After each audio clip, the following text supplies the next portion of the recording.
My name is Jackson, and I used to think I had it all. I had a beautiful wife, Emily, and 2 kids, Jason and Lily. We lived in a cozy house in the suburbs of California. From the outside, our life seemed perfect. We had everything that most people dream of: success, happiness, stability. My job as a software engineer paid well, and Emily's career as a marketing consultant was thriving. We had a routine. Weekends were spent with family, evenings with dinner at home, and nights watching movies together. Life was simple, but then something changed. It was subtle at first. Emily started coming home late, more than usual. She would make excuses: meetings, last-minute clients, and extra workout. I never questioned her. I trusted her completely. But deep down, I felt something was off. She became distant. Her once warm smile seemed colder, and her laughter less genuine. I noticed the way she would glance at her phone, always hiding it when I walked into the room. The texts, the calls, all of it started feeling wrong. But I brushed it off. I told myself it was nothing. People change, right? Maybe she was just busy. Maybe she was stressed about work. So, I focused on my own life, my own distractions. But a growing sense of unease settled in the pit of my stomach. The perfect life I once knew started to feel like a facade. One night, it all came crashing down. I had just come back from work, tired as usual. Emily was in the kitchen, her back to me as she chopped vegetables. Her phone buzzed on the counter. Without thinking, I walked over and glanced at the screen.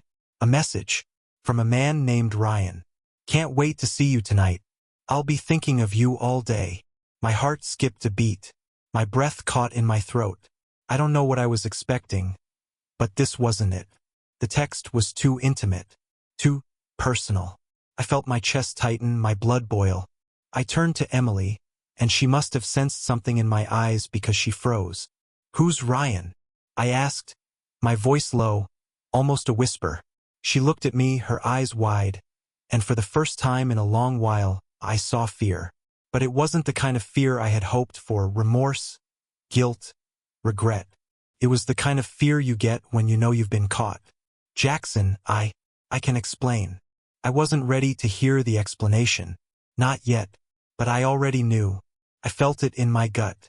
The walls I had built around my perfect life had cracked. The truth was out, and everything I thought I knew about Emily, about us, was about to shatter. The silence in the kitchen was suffocating. I stood there, my eyes locked on her, my mind racing. "Explain," I repeated, almost in disbelief. "Explain what, Emily? What exactly is there to explain?" She slowly put the knife down, her fingers trembling as they hovered over the counter. The tension between us was unbearable, like the air had turned thick, impossible to breathe. She didn't speak for what felt like an eternity. I wanted to scream, to demand answers right there and then, but something kept me rooted to the spot. I could barely trust my own thoughts. "I didn't mean for it to happen, Jackson. I never wanted to hurt you," she finally said, her voice shaky, her eyes avoiding mine. She took a deep breath, as though bracing herself. "Ryan he's someone I've been seeing for the past 6 months. I never thought it would go this far, but it did." My blood ran cold and the room spun. For a moment, everything around me blurred. My wife, the woman I had loved and trusted for years, had been lying to me. I couldn't comprehend it. The woman I had given everything to, the woman I had shared my life with, had been living a double life. How had I not noticed? How had she hidden it so well? "You've been seeing him for 6 months?" I said, my voice cracking, barely able to speak. I wanted to lash out, to scream at her, but the words wouldn't come. Instead, a hollow emptiness settled in my chest. She nodded, her eyes welling up with tears. "I'm so sorry, Jackson. I never meant for you to find out this way. I didn't know how to tell you. I was afraid of losing you, afraid of everything." Her words were meaningless. I wanted to believe her, but how could I? The trust we'd built over the years had been destroyed in a single moment. I couldn't understand how someone could betray you so completely, so easily. "And how long were you planning to keep this from me?" I asked, my voice barely above a whisper. The anger was bubbling up inside me, but I couldn't let it consume me yet. I needed answers. I needed to know how deep this went. I wasn't planning anything, she said, the tears streaming down her face. I don't know. I never wanted to hurt you, Jackson. It just happened. I could see the guilt in her eyes, but it didn't matter anymore. The truth had already come out. I was left standing there, feeling like a fool, feeling like my entire world had been a lie. The woman I had trusted the most had betrayed me, and no amount of tears or apologies could fix that. But there was something else I couldn't shake. The weight of her words lingered in my mind. I didn't know how to tell you. Those words replayed over and over in my head, echoing like a haunting melody. What did she mean by that? Was this just an affair? Or was there something more to it? I needed answers, and I was going to get them. The days following that night were a blur of confusion, pain, and disbelief. Emily begged for forgiveness, tried to explain herself over and over, but every word she spoke only made the wound deeper. I couldn't escape the images in my mind. The thought of her with Ryan, the man she had been seeing behind my back. The anger and betrayal I felt were suffocating, but beneath that, there was a sickening sense of fear. Fear of what I didn't know. Fear of what had been happening in the shadows. For days, I couldn't bring myself to confront her fully. I knew I needed answers, but I was too consumed by the devastation of the betrayal. Yet, something in me couldn't rest. Something told me there was more to this than just an affair. Something was off and I had to find out the truth. So I started watching her. At first, it was subtle. I noticed the way she would hide her phone when I walked into the room. The way she would speak in hushed tones when she thought I wasn't paying attention. But I wasn't stupid. I could feel her slipping away, little by little. The more I watched, the more I realized that her lies had become second nature. I felt like I was living with a stranger. Then, one night, as I sat in the living room, trying to pretend everything was fine, I saw it. Her phone buzzed on the coffee table. She was in the kitchen, and I could hear the sound of her chopping vegetables. Her phone had been left unattended, and my instincts took over. I grabbed it, my heart racing as I unlocked it. I knew I was about to open Pandora's box, but at that moment, I didn't care. I had to know. The screen was filled with messages, but it was the thread with Ryan that caught my eye. The first message was innocuous enough, but as I scrolled further down, my stomach turned. There were pictures of Emily and Ryan together, in places I didn't recognize. They were laughing, holding hands, and they were close, too close. But it wasn't just the photos that caught me. It was the tone of the messages. They were affectionate, intimate. Words like, "I miss you," "I can't wait to see you tonight," and "I love you," filled the screen. And then, at the very bottom, I saw something that made my blood run cold. Ryan had sent her a message that read, "You know, we should really tell Jackson about us. He deserves to know. It's only fair." Fair? The word echoed in my mind. It was as though they were taunting me, playing some sick game with my life. Couldn't believe it. I had been living in this lie for months, and now I had the proof. Proof that my wife had been deceiving me not just with an affair, but with a complete betrayal of our trust. They had been planning this. They had been playing me.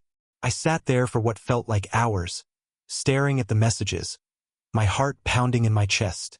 Every word felt like a knife, each one cutting deeper than the last. I could feel the rage building up inside me, but I knew I had to stay calm. I had to think clearly. I needed to confront Emily, but not until I had all the information. I wasn't going to let her get away with this. Not this time. When Emily returned to the living room, she didn't see the storm that was brewing inside me. She sat down beside me, trying to act normal, but I could see the guilt in her eyes. She had no idea what I had just discovered. She smiled, but it was a forced, empty smile. She reached for her phone, but I quickly snatched it away from her. Her eyes widened in panic. "Jackson, what are you doing?" she asked, her voice trembling. I didn't say a word.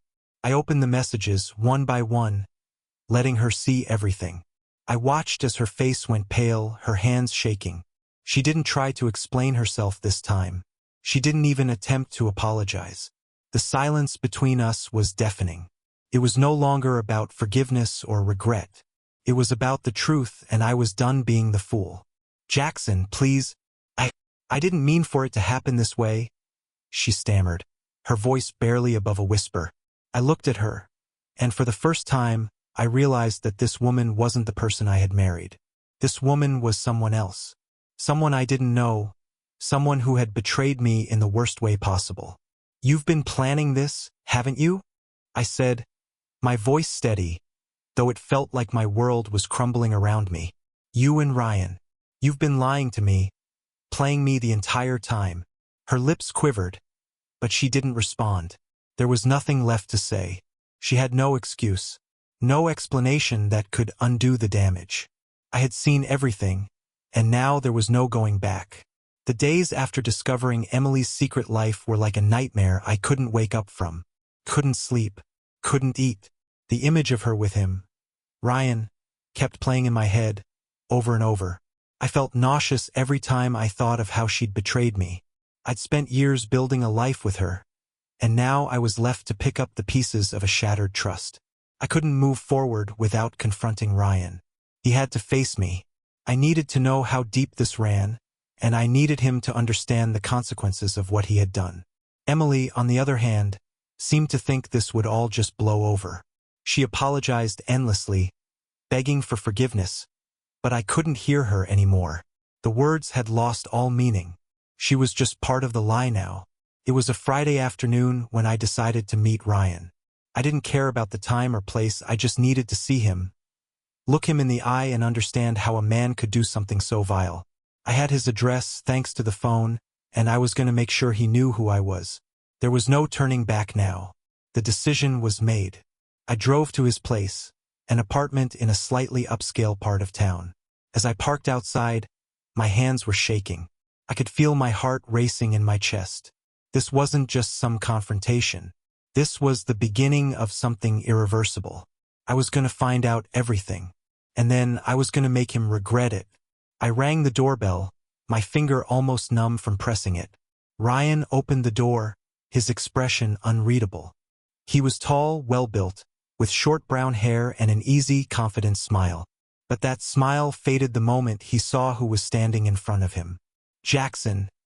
His voice was calm, but there was a flicker of recognition in his eyes. He knew who I was. He knew exactly why I was here. "What the hell is going on?" I demanded, my voice sharp. "What kind of man sleeps with another man's wife and thinks he can get away with it?" Ryan stepped back and motioned for me to come inside. I hesitated for a second before stepping through the door, my mind a storm of rage and confusion. He led me to the living room, where I took a seat without asking. He didn't sit right away. Instead, he walked over to the bar and poured himself a drink.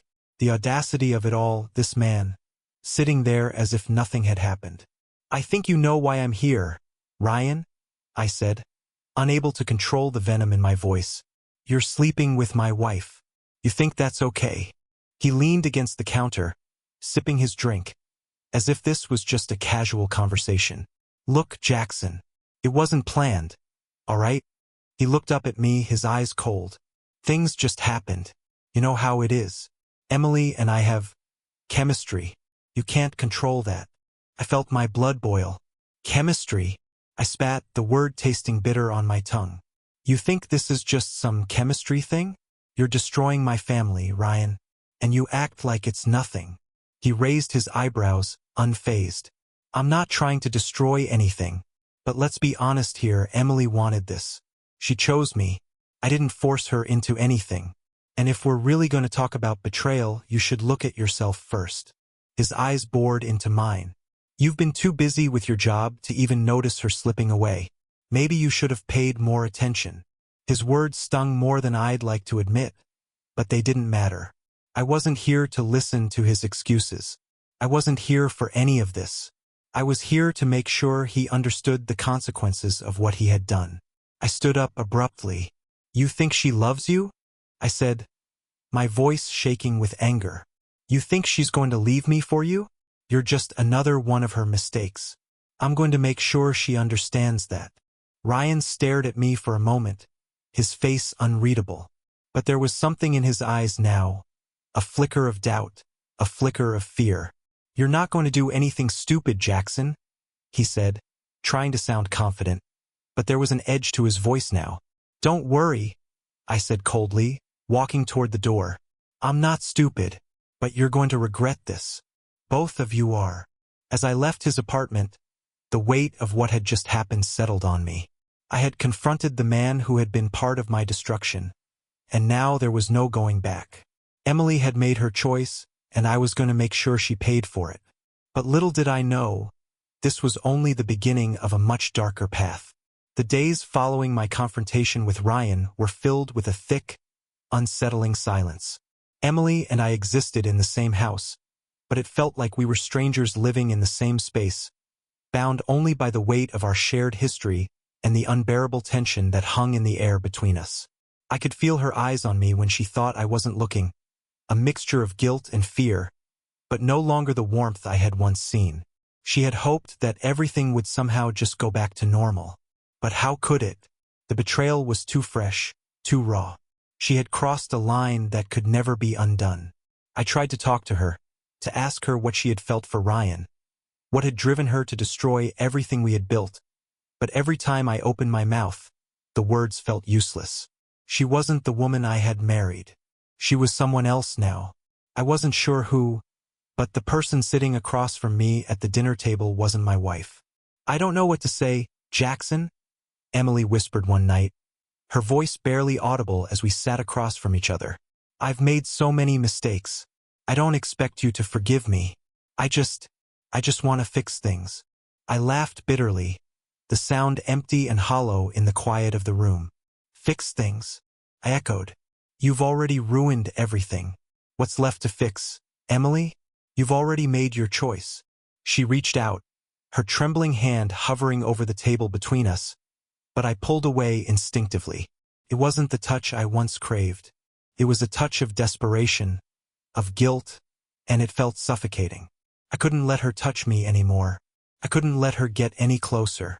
For the next few days, I isolated myself in the spare room, unable to be around her, unwilling to listen to her apologies.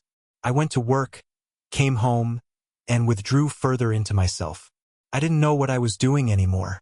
I didn't know if I was staying because I still loved her, or if I was just too afraid to let go. But something had shifted in me. I realized I couldn't live in this silence forever. I couldn't stay trapped in this limbo of unresolved feelings, this stagnant existence. I had been a fool to let her back into my life so easily. She had chosen Ryan, and now it was time for me to make my own choices.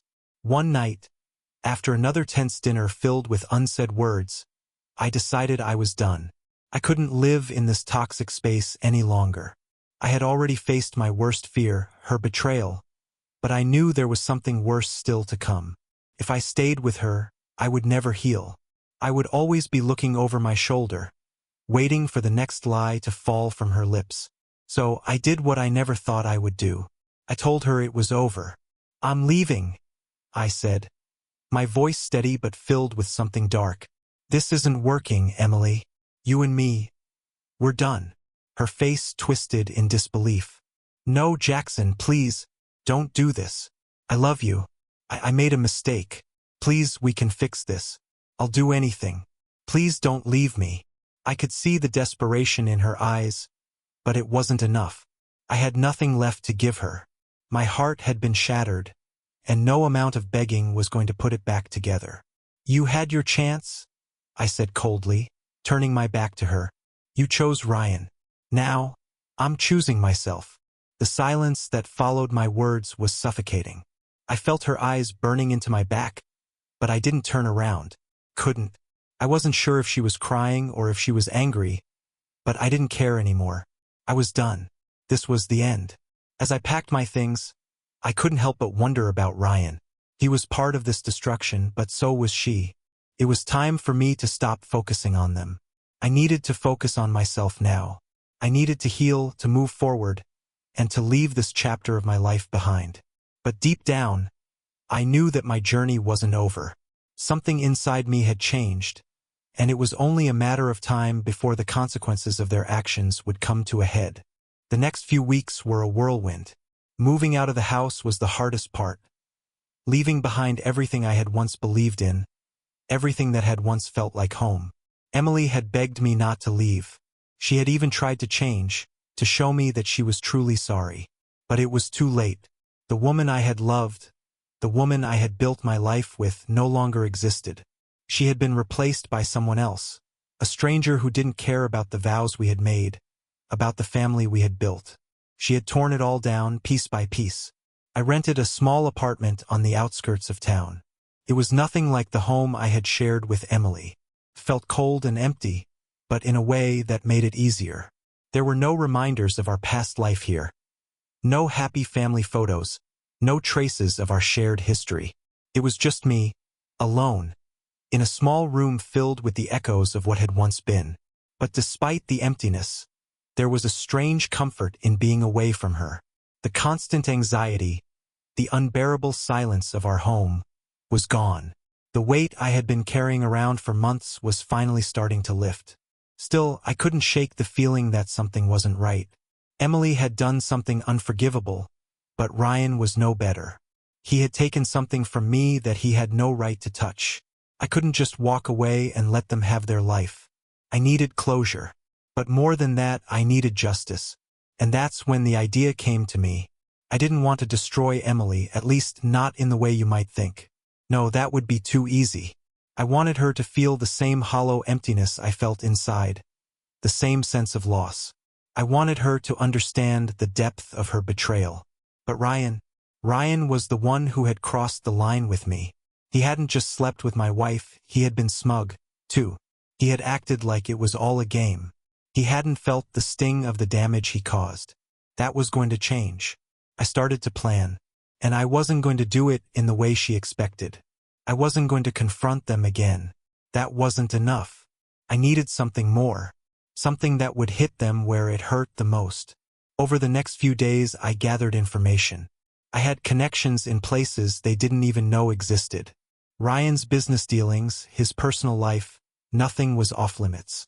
I found out about his finances, his shady business partners, the skeletons he had buried deep in his past. Emily had betrayed me, but Ryan had made the mistake of underestimating me. It was time to turn the tables. I made some calls. I had a few friends who owed me favors, people who had the power to make things difficult for Ryan. It wasn't going to be obvious, nothing overt. It was going to be subtle. But I knew one thing, he would feel it. Slowly, his world would begin to unravel.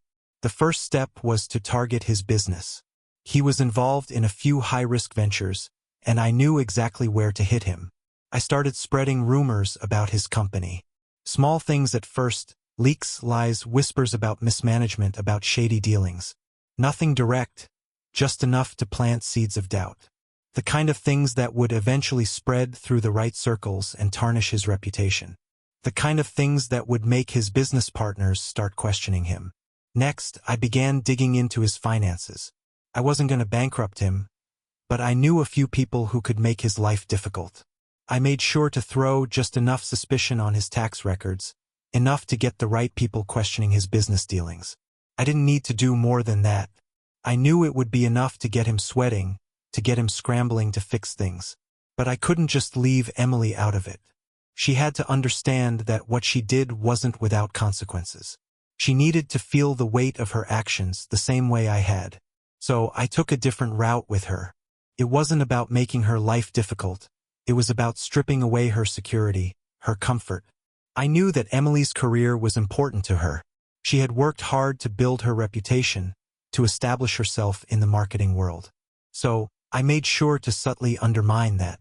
I started planting false stories about her in the industry. Little things, nothing overt, just enough to make people start questioning her credibility. A few anonymous sources, a few rumors about her business practices. Nothing that would destroy her completely, but enough to make her doubt her own place in the world. I could already feel the shift. Ryan was getting nervous. Emily was starting to lose control. And it felt good. But there was still more to do. The game wasn't over yet. I needed them to know that I was the one pulling the strings. I needed them to understand that they had made a terrible mistake. And this was just the beginning. The following weeks felt like a game of chess. I had moved my pieces, set things into motion, and now I watched from the sidelines as both Emily and Ryan began to feel the pressure. Emily's once secure career was now clouded by whispers of dishonesty and incompetence. She was getting calls from people questioning her decisions, people she had worked with for years. Every time she walked through the door, I saw the anxiety in her eyes. She couldn't escape it. Ryan, on the other hand, was a mess. His business, which had once seemed invincible, was now under fire. His partners were hesitant, pulling back, questioning his methods. Rumors about his shady deals were beginning to surface in the circles that mattered, and the tension was palpable. He called me once, his voice strained with desperation, demanding to know what I had done. "You think you can just ruin my life and get away with it?" he yelled, but I stayed calm, too calm. "You were already ruining your own life, Ryan," I said quietly. "I'm just giving you a little push." It felt good to hear him on the other end of the line, struggling to keep control, to fight back. But it wasn't over yet. Not by a long shot. As the weeks wore on, Emily grew more desperate. She could no longer ignore the cracks in her life. Her career was faltering. Her friends were starting to distance themselves, and her attempts to salvage her relationship with me had become more frantic. One evening, after a long day of work, she approached me. Her voice trembling, her eyes pleading.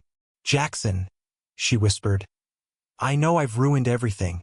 I know I hurt you. But please, I can't take this anymore. I'm sorry. Please, let's try to fix this together. I'm so lost without you." I could see the guilt in her eyes, but there was something else too. Fear. Fear of losing everything. It was the first time in months I had seen her vulnerable, truly vulnerable, and for a split second, I almost felt a flicker of sympathy. But I quickly pushed it away. "Emily," I said, my voice colder than I intended, "you had your chance. It's too late for that." Her face fell, and she left without another word. I knew that this was the last time I would let myself feel sorry for her. She had made her bed, and now she had to lie in it. My path forward wasn't about her anymore. It was about me. But as I watched her walk away, a small part of me felt the weight of everything we had lost. The pressure on Ryan was mounting. The cracks in his empire were deepening, and he was desperate to fix them. I could see the fear in his eyes when we crossed paths. He knew he was losing control. But it wasn't enough. I needed to see him truly broken, to feel the weight of his actions the way I had. I wasn't just trying to destroy his business. I was taking something far more personal, his sense of security. One evening, as I sat in my apartment, I received an anonymous email that changed everything. It was a list of his financial transactions, the ones that he had hidden so well, the ones that could ruin him. I knew exactly how to use it. I began making calls quietly and efficiently, sending the evidence to the right people. Ryan tried to call me again, but this time I didn't answer. I knew he would crumble under the pressure. His world, the one he had built on lies and deceit, was about to come crashing down. And I wasn't going to be there to pick up the pieces. The fallout from the leaks was swift. Ryan's business partners started distancing themselves, and soon after, the authorities began asking questions. It didn't take long for the rumors about his illegal dealings to reach the public. By the time the first articles hit the news, Ryan's entire world was in chaos. He couldn't hide anymore. The consequences were no longer just whispers, they were real, and they were unforgiving. One night, as I sat in the dim light of my apartment, I received a call from an unknown number. It was Ryan. His voice, once confident and arrogant, now trembled. "Jackson, you've destroyed me," he said, barely above a whisper. "I didn't think you would take it this far. You think this is over? You think I'm just going to let you get away with this?" I let the silence hang in the air before speaking, my voice cold. "You had no problem destroying my life, Ryan. I'm just returning the favor." He stayed silent for a moment, and I could almost hear the desperation in his breath. "This isn't over," he muttered before hanging up. But I didn't care. It was over for him. His reputation was in tatters, his business was crumbling, and I had finally achieved what I had set out to do. Ryan was broken. It had been months since the storm of chaos had passed. Ryan's life was in ruins, and Emily had slowly retreated into herself. No longer the woman I once knew. She had tried to rebuild, to salvage something from the wreckage of her own actions, but I knew it was too late. There was no going back. We had crossed the line, both of us, and nothing could erase the damage we had caused. I sat in the quiet of my apartment one evening, the weight of everything that had transpired pressing on my chest. I thought about the past, about the woman I had loved, the man who had betrayed me, and the path I had chosen to walk. The desire for revenge had consumed me, had driven me to a place where I no longer recognized myself. But now, as I reflected, I realized something. I wasn't any better than them. Yes, they had hurt me. They had destroyed everything I had worked for. But in my pursuit of revenge, I had lost sight of who I was. I had let bitterness and anger define me. I thought about Emily and Ryan, both of them broken in their own ways. I had won, but at what cost? I had taken their lives apart piece by piece, but I had lost something too. Something inside me that I couldn't get back. I didn't have the answers. I didn't know how to heal the scars that remained, how to move forward. But in that quiet moment, I understood that revenge hadn't brought me peace. It had only deepened the emptiness. As I sat there in the silence, I made a promise to myself. I couldn't change the past, but I could change the future. I had to find a way to rebuild my own life, to find healing in places I had long ignored. The road ahead wouldn't be easy, but for the first time in a long while, I felt a small flicker of hope. It wasn't about them anymore. It was about me. Have you ever been driven to the edge by betrayal? Let me know in the comments how you would have handled this situation. And don't forget to subscribe for more stories that make you question what's right and wrong.